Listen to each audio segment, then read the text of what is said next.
International Islamic Research Center.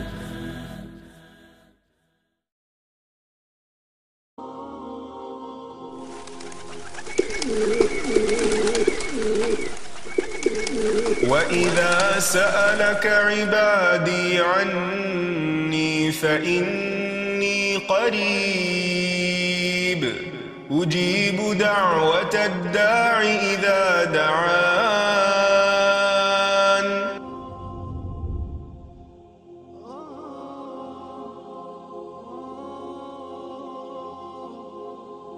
نحمده ونصلي على رسوله الكريم اما بعد فاعوذ باللہ من الشیطان الرجیم بسم اللہ الرحمن الرحیم رب اشرح لی صدری ویسر لی امری واحلل عقدۃ من لسانی یفقہوا قولی. السلام علیکم ورحمۃ اللہ وبرکاتہ. ناظرین، پروگرام دعا کیجئے کے ساتھ آپ کی خدمت میں حاضر ہیں. آج ہم انشاءاللہ شیطان سے حفاظت کی دعائیں پڑھیں گے. شیطان انسان کا کھلا دشمن ہے.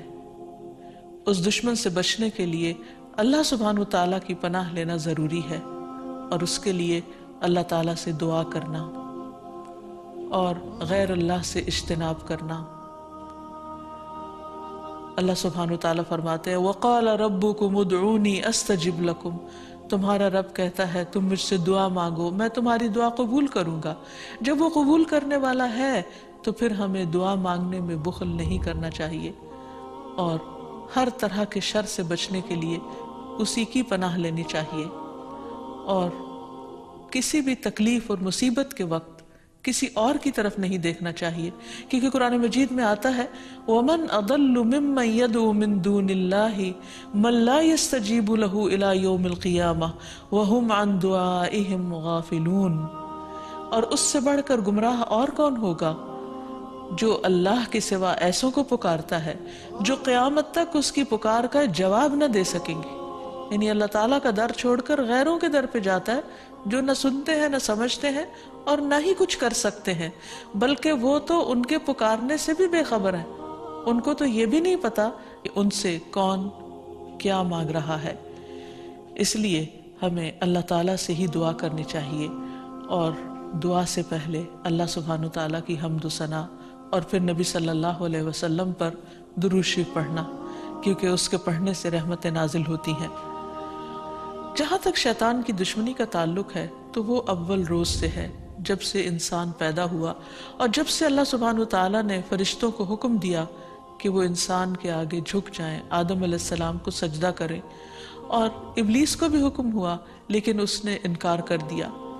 وہ انسان سے حسد کرنے والا ہے، انسان کا دشمن ہے، اور ہر طرح سے دنیا اور آخرت دونوں میں خرابی ڈالنے کی کوشش کرتا ہے. اللہ تعالیٰ قرآن مجید میں فرماتے ہیں کہ شیطان انسان کو چھوڑ جانے والا ہے، اور شیطان اور اس کا گروہ انسانوں کو بھٹکاتے رہتے ہیں تاکہ وہ ان کے ساتھ جہنم کی آگ میں جا گریں. اس لیے ہمیں خصوصی طور پر محتاط رہنے کی ضرورت ہے، اور بہت واضح طور پر یہ پتہ کرنے کی کہ رحمان کا راستہ کون سا ہے اور شیطان کا کون سا ہے، اور اس میں سے جو راستہ اللہ تعالیٰ کی طرف جانے والا ہو، صراط مستقیم ہو، اسے ہر صورت میں پکڑ لیا جائے اور اس پر دوام یا پابندی کی جائے. پھر یہ بھی یاد رہے کہ شیطان ہر انسان کے ساتھ ہے، یعنی وہ ایک بچے کو بھی نہیں چھوڑتا اور بوڑھے کو بھی نہیں چھوڑتا. موت کے وقت تک وہ انسان کے ساتھ لگا رہتا ہے تاکہ انسان اللہ تعالیٰ کے ساتھ کفر کرے، شرک کرے، ناشکری کرے، اللہ سبحانہ وتعالیٰ کے بارے میں بری بری باتیں سوچے. تو ایسے میں جب بھی کبھی انسان کو اللہ تعالیٰ سے کوئی ناراضگی دل میں پیدا ہونے لگے تو فوراً سمجھے کہ یہ دراصل شیطان کا وسوسہ ہے. پھر یہ بھی یاد رہے کہ شیطان انسان پر مختلف طریقے سے حملے کرتا ہے. مثلاً اللہ تعالیٰ کے بارے میں شک پیدا کرنا. رسول اللہ صلی اللہ علیہ وسلم نے فرمایا تم میں سے کسی کے پاس شیطان آتا ہے اور تمہارے دل میں پہلے تو یہ سوال پیدا کرتا ہے کہ فلاں چیز کس نے پیدا کی، فلاں چیز کس نے پیدا کی، یہاں تک کہ آخر میں اس بات تک پہنچا دیتا ہے، کہتا ہے کہ خود تمہارے رب کو کس نے پیدا کیا. جب کسی شخص کو ایسا وسوسہ ڈالے تو اللہ سے پناہ مانگنی چاہیے اور اس شیطانی خیال کو چھوڑ دینا چاہیے. پھر اسی طرح شیطان انسان کو اللہ تعالیٰ کی اطاعت سے روکتا ہے. اس نے پہلے ہی دن یہ کہا تھا قال فبما اغویتنی لاقعدن لهم صراطک المستقیم، کہ ابلیس نے کہا کہ تو نے مجھے گمراہی میں مبتلا کیا، نعوذ باللہ، وہ اللہ تعالیٰ کو بلیم کر رہا ہے، تو اب میں بھی تیری سیدھی راہ پر گھات لگا کر بیٹھوں گا. پھر انسانوں کے آگے سے، پیچھے سے، دائیں سے، بائیں سے، غرض ہر طرف سے ان کو گھیروں گا، اور تو ان میں سے اکثریت کو شکر گزار نہ پائے گا.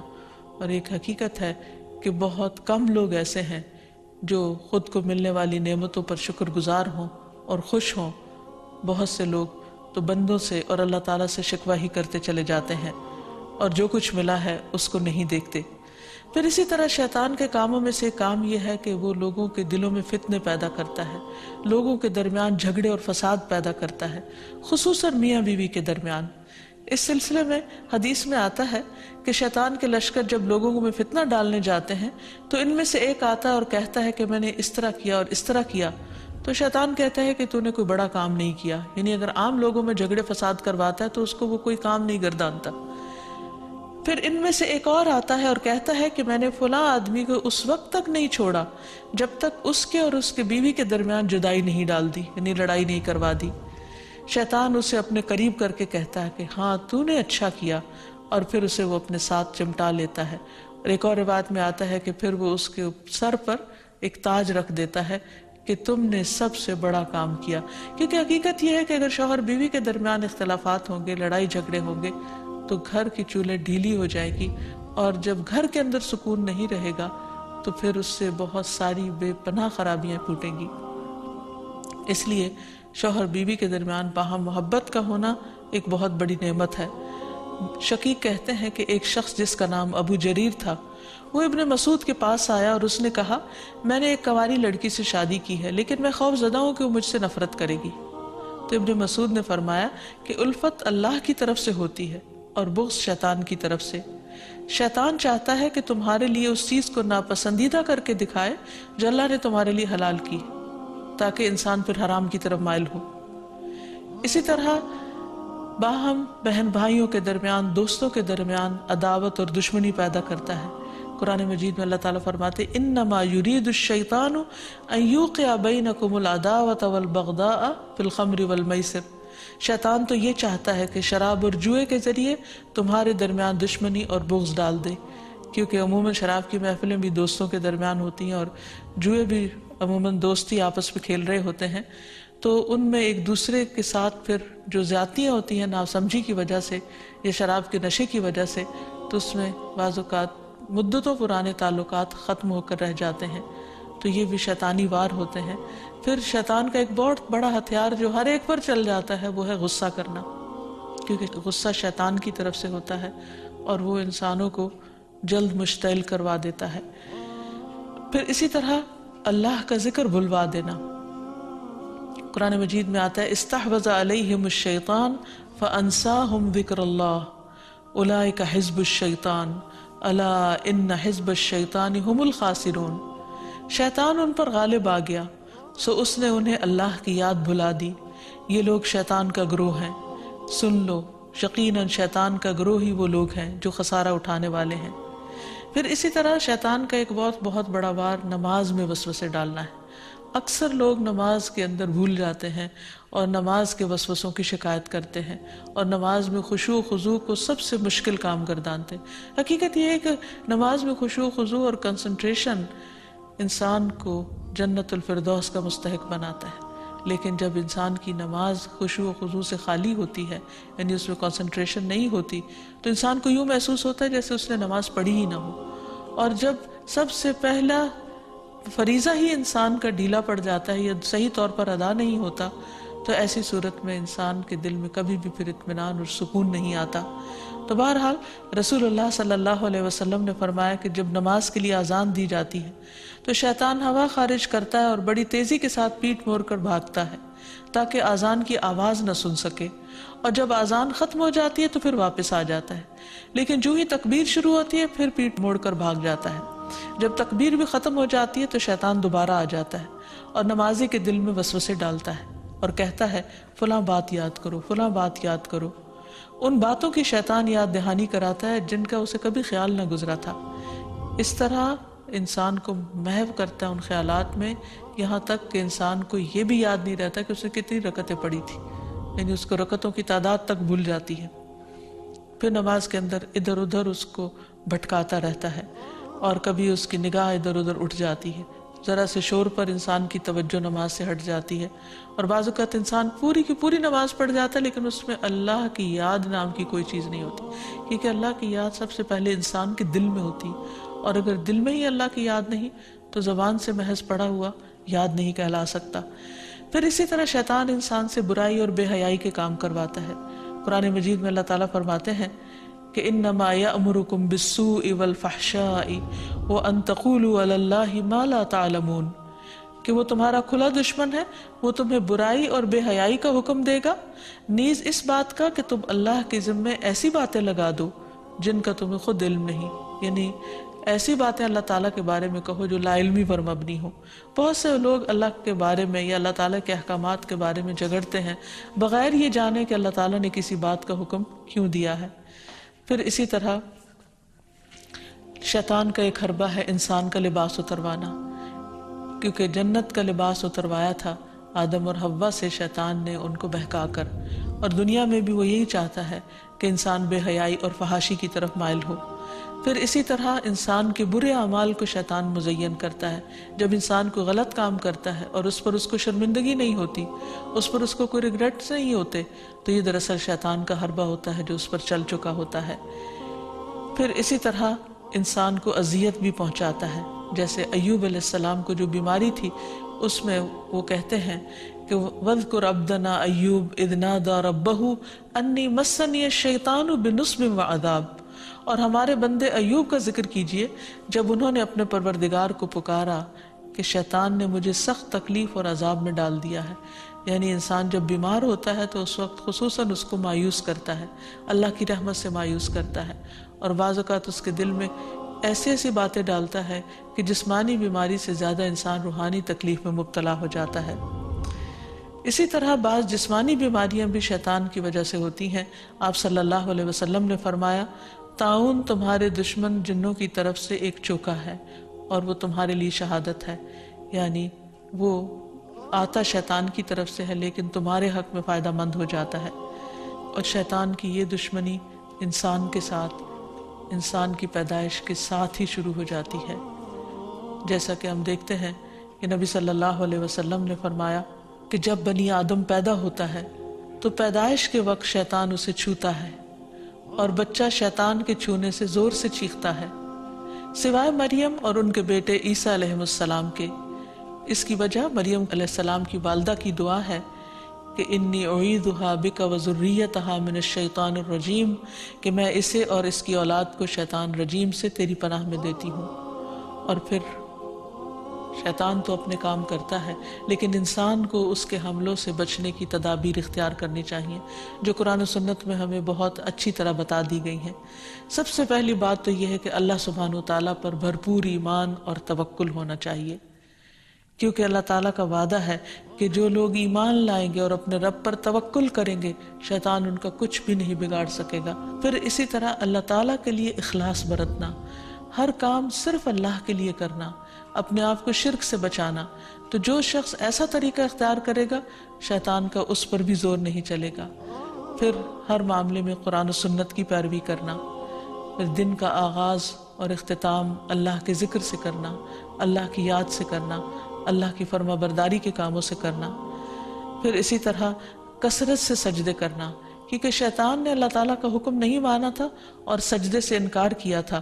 تو رسول اللہ صلی اللہ علیہ وسلم نے فرمایا جب کوئی آدمی سجدہ والی آیت پڑھ کر سجدہ کر لے تو شیطان روتے ہوئے دور ہٹ جاتا ہے اور کہتا ہے افسوس مجھ پر. آدمی کو سجدے کا حکم ملا تو اس نے سجدہ کر لیا، اس کے لیے جنت ہے، اور مجھے بھی سجدے کا حکم ملا لیکن میں نے انکار کر دیا اور میرے لیے جہنم ہے. تو اس لیے شیطان کی مخالفت اگر انسان کرنا چاہے تو اس کے لیے سجدوں کی کثرت کر دے اور خصوصاً فرض نماز کی پابندی کرے تو انشاءاللہ شیطان کا زور نہیں چلے گا. پھر اسی طرح گھر کو شیطانی چیزوں سے پاک کرنا، پھر فضول خرچی سے بچنا کیونکہ فضول خرچ شیطان کے بھائی ہوتے ہیں، نگاہوں کی حفاظت کرنا کیونکہ نبی صلی اللہ علیہ وسلم نے فرمایا کہ وہ ابلیس کے تیروں میں سے ایک تیر ہے، پھر اسی طرح اکٹھے رہنا، مسلمانوں کی جماعت کے ساتھ جڑے رہنا۔ رسول اللہ صلی اللہ علیہ وسلم نے فرمایا کہ جماعت پر اللہ کا ہاتھ ہے اور شیطان اس کے ساتھ ہے جو جماعت سے علیحدہ ہو اور وہ اس کو پاؤں مار کر ہانکتا ہے، یعنی جو شخص اچھے لوگوں کے ساتھ ملتا جلتا نہیں، ان کی مجلس میں نہیں بیٹھتا، ایک دوسرے کو وتواصوا بالحق وتواصوا بالصبر نہیں کرتا، وہ پھر شیطان کے وسوسوں اور چالوں کا شکار ہو جاتا ہے۔ اور آخر میں دعائیں، اللہ سبحانہ وتعالیٰ نے ہمیں قرآن مجید میں بھی دعائیں سکھائی ہیں اور نبی صلی اللہ علیہ وسلم نے بھی۔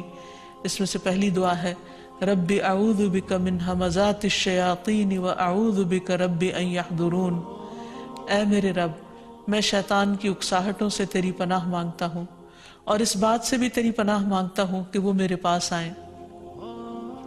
پھر تعوذ پڑھنا، یعنی اعوذ باللہ من الشیطان الرجیم من ہمزہ ونفخہ ونفثہ، میں اللہ کی پناہ چاہتا ہوں شیطان مردود سے کہ مجھ پر کوئی جنون کا اثر ڈالے یا مجھے تکبر پر آمادہ کرے یا شعر و شاعری کی طرف لائے، یعنی جو غلط قسم کی ہے۔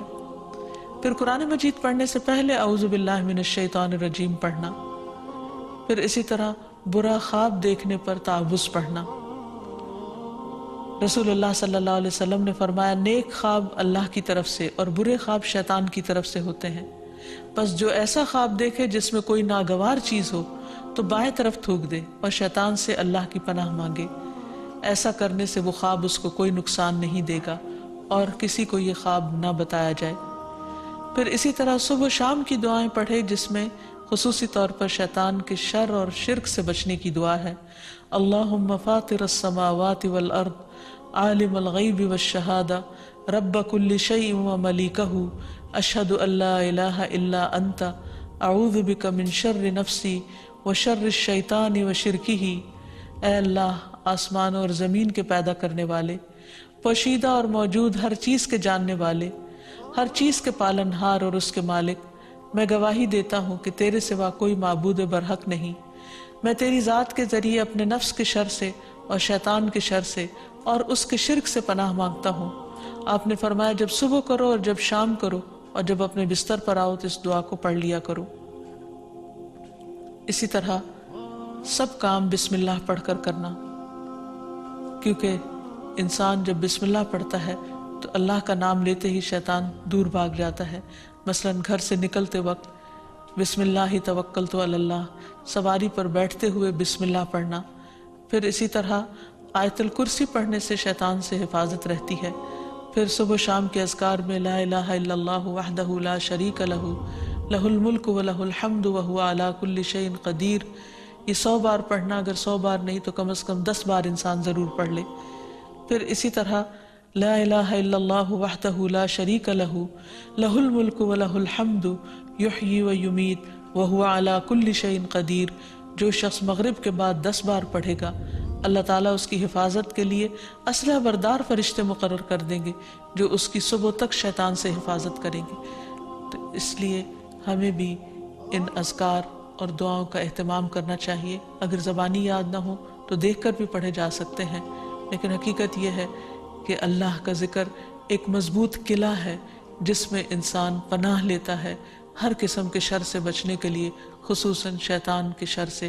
تو اللہ تعالی ہم سب کو اس سے محفوظ رکھے۔